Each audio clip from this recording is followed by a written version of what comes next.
শিক্ষার্থী বন্ধুরা সবাই প্রতি রইল শুভকামনা। সবাই ভালো আছো। নবম দশম শ্রেণী অধ্যায় 16 অনুশীলনী 16.2 পঞ্চম ক্লাস। দেখো 12 নম্বরের অঙ্কটা আমি তোমাদের সাথে শেয়ার করব। আমরা ইতিপূর্বে 11 পর্যন্ত করেছি। আমি একটা ক্লাসে শুধু 12 নম্বরের গাণিতিক সমস্যাটারই সমাধান করব। এটা অনেক ছেলেমেয়ে আমাদের কাছে এসে বলে যে স্যার এটা একটু জটিল লাগে। তো যাই হোক, আমি চেষ্টা করব তোমাদের এই জিনিসটা সহজ করে বোঝানোর জন্য, যাতে তোমরা সহজে বুঝতে পারো। তো দেখো বন্ধুরা, এখানে বলছে একটি ট্রাপিজিয়ামের সমান্তরাল বাহুদ্বয়ের দৈর্ঘ্য যথাক্রমে 31 সেন্টিমিটার ও 11 সেন্টিমিটার। তাহলে মনে করি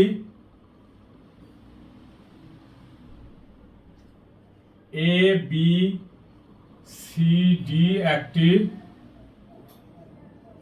trapezium.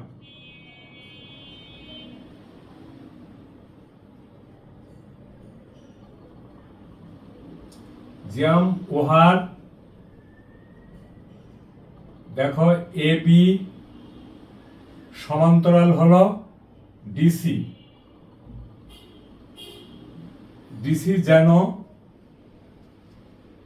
A B greater than DC হয়। আচ্ছা দেখো বন্ধুরা, আমি কেন এই কথাটা লিখলাম, আমি লিখার পক্ষপাতী তোমাদের বোঝানোর সুবিধার্থে। ট্রাপিজিয়াম হলো একটি চতুর্ভুজ যার দুইটি বিপরীত বাহু সমান্তরাল কিন্তু অসমান। এই দেখো ডিসি এবং এবি বাহু সমান্তরাল কিন্তু অসমান। এই জন্য আমরা এখানে লিখলাম যে এবি সমান্তরাল ডিসি এবং এবি গ্রেটার দ্যান ডিসি, এটা আমরা ধরেই নিলাম। তাহলে দেখো তো আমাদের এখানে তাহলে প্রশ্ন মতে কি আসছে? প্রশ্ন মতে তাহলে দেখো আসছে, প্রশ্নে কি বলছে? সমান্তরাল বাহুদ্বয়ের একটি 31 সেন্টিমিটার, তার মানে AB is equal to 31 centimetre এবং DC is equal to 11 centimetre. এটা আমাদের সমান্তরাল বাহুদ্বয়ের মধ্যে। আবার দেখো আরেকটা কথা বলা আছে, অপর বাহু দুইটি 10 ও 12 সেন্টিমিটার। তাহলে এই ক্ষেত্রে আমি ধরি AD is equal to 10 centimetre এবং BC is equal to 12 centimetre. তাহলে এই ট্রাপিজিয়াম সম্বন্ধে আমার একটা ব্যাখ্যা দেওয়া হয়ে গেল। এখন দেখো বন্ধুরা, আমি কি করতেছি সেটা দিকে একটু খেয়াল করো। যে আমাকে বলছে কি, দেখো তো, আমাকে বলছে ট্রাপিজিয়ামের ক্ষেত্রফল বের করতে বলছে। তাহলে ক্ষেত্রফল বের করতে হলে আমাদের তিনটা জিনিস লাগে, সমান্তরাল বাহু দুইটি লাগে আর তাদের মধ্যবর্তী দূরত্ব। তার মানে দাঁড়ালো কি, আমার সমান্তরাল বাহু দুটি দেওয়া আছে, মধ্যবর্তী দূরত্বটা বের করতে হবে। এখন মধ্যবর্তী দূরত্ব বলতে কি বুঝাই? এর ভিতরে লম্ব দূরত্বটাই হলো মধ্যবর্তী দূরত্ব। তার মানে সি এফ এর মানটা আমার বের করতে হবে। তাহলে দেখো বন্ধুরা, আমি কি করি, সি বিন্দু দিয়ে দেখো সিই সমান্তরাল ডি এ আঁকি। এটা আঁকতেই পারি, তাই না? আঁকি এবং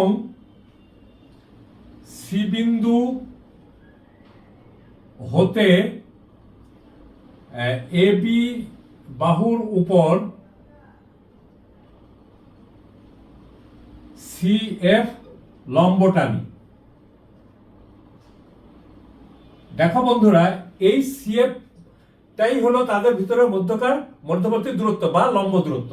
তাহলে আমার এখন সি এফ এর মান বের করতে হবে। আবার দেখো বন্ধুরা, খেয়াল করে দেখো, যেহেতু সি বিন্দু দিয়ে ডি এর সমান্তরাল আঁকছি আর ডিসি আর এ বি তো সমান্তরাল আছেই, তাহলে আমরা সামান্তরিকের ডেফিনেশনটা জানতে হবে। সামান্তরিকের ডেফিনেশনটা হলো, কোন চতুর্ভুজের দুইটি বিপরীত বাহু পরস্পর সমান ও সমান্তরাল হলে ওই চতুর্ভুজটা একটি সামান্তরিক। তাহলে দেখো ডি এ সমান্তরাল সি এঁকেছি, তার মানে কি দাঁড়ালো, D A is equal two সিই। তাহলে আমরা এখানে লিখতে পারি সামান্তরিকের সংজ্ঞা অনুসারে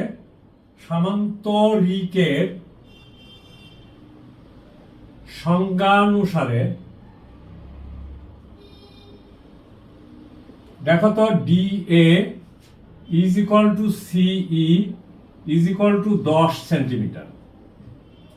ঠিক আছে বন্ধুরা, অতএব দেখো তো ইবি সমান কত পাওয়া যায়।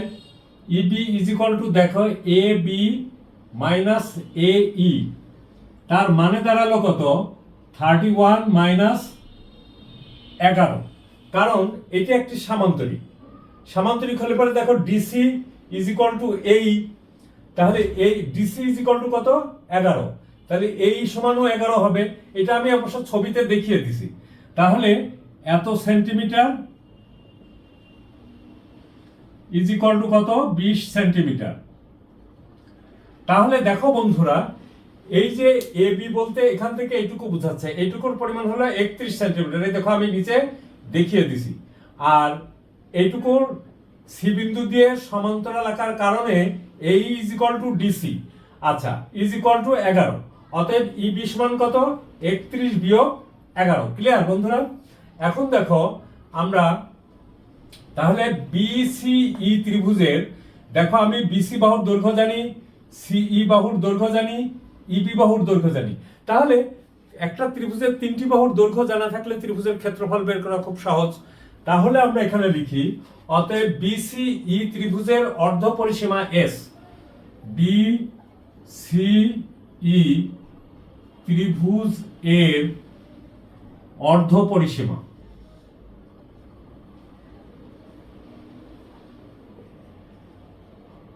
অর্ধ পরিসীমা এস। দেখো বন্ধুরা, অর্ধ পরিসীমা কাকে বলে? মানে প্রথমত পরিসীমা কাকে বলে তাকে দুইটা ভাগ করলে অর্ধ পরিসীমা। পরিসীমা হলো ত্রিভুজের 3টি বাহুর যোগফল। তার মানে এই দেখো সিই যোগ ইবি যোগ বিসি সমান পরিসীমা, এটাকে আমি দুই দিয়ে ভাগ করে দিছি। তাহলে দেখো সিই যোগ ইবি যোগ বিসি ইজ ইকুয়াল টু কত হয় দেখো তো, CE is equal to 10, EB is equal to 20 is equal to 12 divided by 2। তাহলে কত আসে দেখো, তাহলে দেখো 2 1 আর 2 3 আর 1 4 42 ভাগ হলো 2 সমান কত 21। তাহলে অর্ধ পরিসীমা S is equal two 21 centimetre, তাই তো? আমরা 21 সেন্টিমিটারটা পেয়ে গেলাম। এখন আমরা তারপরে কি করব সেদিকে একটু খেয়াল করে দেখো।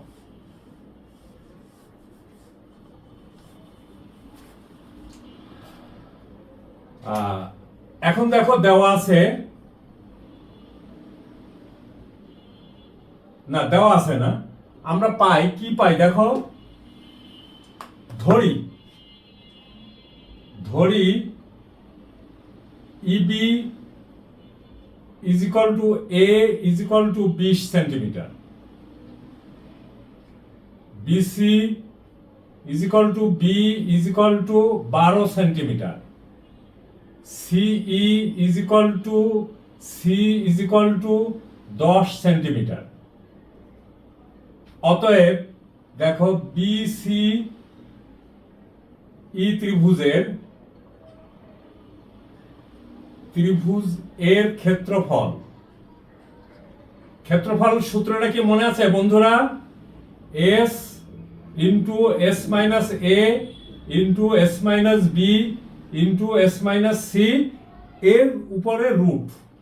তাহলে দেখো এস সমান কত, এই দেখো 21, তো লিখলাম 21 ইন্টু 21, এস সমান কত দেখো 20, বি সমান কত, বি সমান দেখো 12, আবার দেখো সি সমান কত 10। তাহলে দেখো বন্ধুরা, আমি এখানে কি হয় 21 গুণ এটা 1 গুণ দেখো 9 গুণ 11। দেখো তো বন্ধুরা, আমার এই জায়গাটা ঠিক আছে কিনা সেটা একটা গুরুত্বপূর্ণ জায়গা। 21 থেকে 20 বাদ দিলে 1, 21 থেকে 12 বাদ দিলে কত হয় 9, ঠিক আছে। 21 থেকে 10 বাদ দিলে কত হলো 11। এখন এই জিনিসটাকে আমরা একটু ক্যালকুলেটর দিয়ে করে ফেলি, ঠিক আছে। 11 গুণ 9 গুণ 21 bracket close is equal two দেখো 45.596 আসছে। তাহলে আমরা এখানে লিখি 45.596, আরো কিছু আছে। তাহলে আমরা এখানে লিখবো কত, 45.6 লিখে ফেলি। ঠিক আছে, কারণ তৃতীয় অঙ্ক যদি 5 বা 5-এর উপরে থাকে তবে দ্বিতীয় অঙ্কের সাথে আমি 1 যোগ করতে পারি। তাহলে 1 যোগ করলে 9 আর 1 10, হাতে থাকলে 1, 5 আর 1 6। তাহলে এই হলো বন্ধুরা বিসিই ত্রিভুজের ক্ষেত্রফল। আচ্ছা দেখো বন্ধুরা, এখন আমরা আরো একটা জিনিস আমাদের করতে হবে, তাহলে আমাদের এই জিনিসটা কাজে লাগবে। আবার দেখো তো, বিসিই ত্রিভুজের ক্ষেত্রফল আবার আমরা কি বের করতে পারি, যে কোনো ত্রিভুজের ক্ষেত্রফল সমান হাফ ভূমি গুণ উচ্চতা, যে কোনো ত্রিভুজের। তাহলে বিসিই ত্রিভুজের আমি যদি ইবিটাকে ভূমি ধরি, সি থেকে ইবি এর উপরে সিএফ লম্ব, অতএব বিসিই ত্রিভুজের ক্ষেত্রফল কি হয় দেখো বন্ধুরা।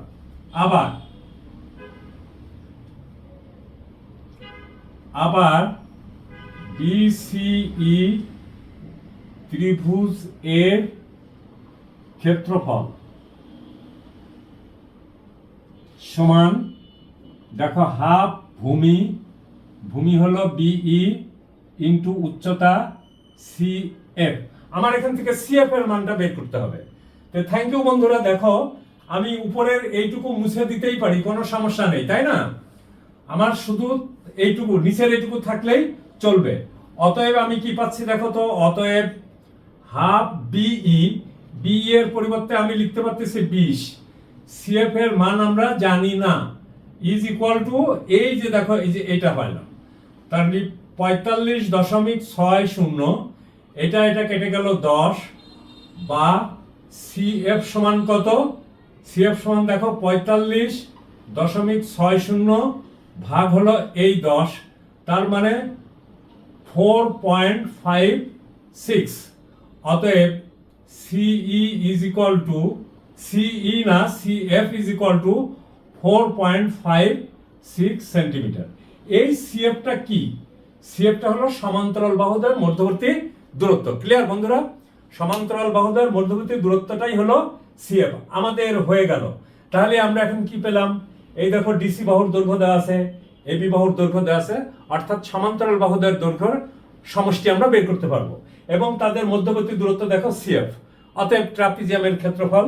তাহলে আমরা এখানে লিখি, আমরা এখানে কি লিখব, আমরা জানি ট্রাপিজিয়ামের ক্ষেত্রফল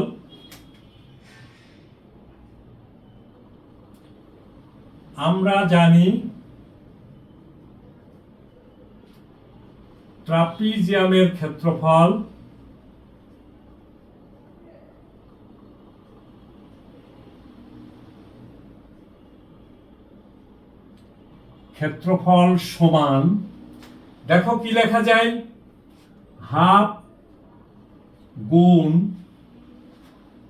ট্রাপিজিয়ামের সমান্তরাল বাহুদের সমষ্টি, আমি এটা বাংলায় লিখে দিই পুরাটুকুই, গুণ ট্রাপিজিয়ামের জিআমের সমান্তরাল বাহুদ্বয়ের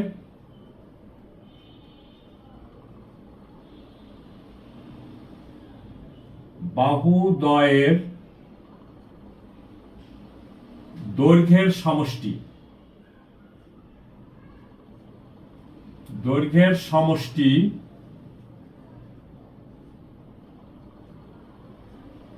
ইন্টু, আমি এখানে গুণ চিহ্নটা দিলাম না, দেখো হাফ ইন্টু ট্রাপিজিয়ামের সমান্তরাল বাহুদের দৈর্ঘ্যের সমষ্টি ইন্টু সমান্তরাল বাহুদের মধ্যবর্তী দূরত্ব ইন্টু উচ্চতা লেখাও যেতে পারে, মধ্যবর্তী দূরত্ব মানেই হলো উচ্চতা। ক্লিয়ার বন্ধুরা? তাহলে দেখো এই জিনিসটা কিন্তু, এই সূত্রটা তোমাদের ঠোঁটের উপরে থাকতে হবে। এটা পেটের ভিতরে থাকলে বের করতে করতে সময় লাগবে, কিন্তু ঠোঁটের উপরে থাকলে দেখবা অঙ্ক করার সময়ই চলে আসছে, সুতরাং তোমার কোনো সমস্যা হচ্ছে না। অতএব ট্রাপিজিয়ামের ক্ষেত্রফল জিআমের ক্ষেত্রফল সমান কি লেখা যায় দেখো তো বন্ধুরা, এই দেখো হাফ ইন্টু সমান্তরাল বাহুদের দৈর্ঘ্যের সমষ্টি, তার মানে 31 যোগ 11 তাদের মধ্যবর্তী দূরত্ব এই দেখো এখানে পেয়ে গেলাম গুণ 4.56 গুণ 4.56 ক্লিয়ার। আচ্ছা এখন আমরা ক্যালকুলেটর ইউজ করি। এই দেখো এখানে এত কি বর্গ সেন্টিমিটার। তাহলে এখন দেখো বন্ধুরা কত আসে। এই দেখো হাফ ইন্টু দেখো এটা কত হয় 42 ইন্টু 4.56 বর্গ সেন্টিমিটার ইজ ইকুয়াল টু, আমরা এখন এখানে ক্যালকুলেটর দিয়ে সহজেই গুণ করে ফেলতে পারি। তাহলে দেখো আমরা ক্যালকুলেটরের ব্যবহার করি। দেখো 95.76 আসছে। 95 মানে 95.76 বর্গ সেন্টিমিটার। আমি তোমাদের এই গাণিতিক সমস্যাটা বুঝাতে পারলাম কিনা সেটা একটা গুরুত্বপূর্ণ প্রশ্ন। যদি তোমরা না বোঝো অবশ্যই আমার সাথে যোগাযোগ করো, কমেন্ট করো। যখন তোমরা এই অঙ্কটা দেখবে ভিডিওটা পুরোপুরি ঠান্ডা মাথায় দেখবে। মাথা গরম করলে কিন্তু গণিত তোমার কাছ থেকে বেরিয়ে যাবে। তাহলে ঠান্ডা মাথায় দেখবে। এবং সর্বোপরি যে কথাটা হলো কি, যে কথাটা হলো তোমাকে অনুশীলন করতে হবে। তুমি যদি অনুশীলন না তুমি যদি অনুশীলন না করো তাহলে দেখবে এটা তোমার মাথার ভিতরে ঢুকবে না। তুমি দেখে গেলে পরীক্ষার হলে যাই দেখবা মিলাতে পারছো না। অতএব উত্তর আমরা লিখি কি, উত্তর দিয়ে ক্ষেত্রফল। ওই ট্রাপিজিয়াম লেখার দরকার নেই, ক্ষেত্রফল তো বারবারই লিখতেছি তাই না। ক্ষেত্রফল সমান কত 95.76 বর্গ সেন্টিমিটার। তো বন্ধুরা সবাই ভালো থাকো, সুস্থ থাকো এবং ভিডিওগুলি দেখো, পূর্ণভাবে দেখবে। অল্প দেখলে তো হবে না, তুমি তো বুঝবে। তুমি যখন বুঝবে তখন তুমি অল্প কেন দেখবে, তাই না। আমি এই জন্য এই গাণিতিক সমস্যা সবার কাছে কঠিন লাগে বিধায় আমি ভেঙে ভেঙে ভেঙে ভেঙে বোঝানোর চেষ্টা করেছি। তো সবাই ভালো থাকো, সুস্থ থাকো।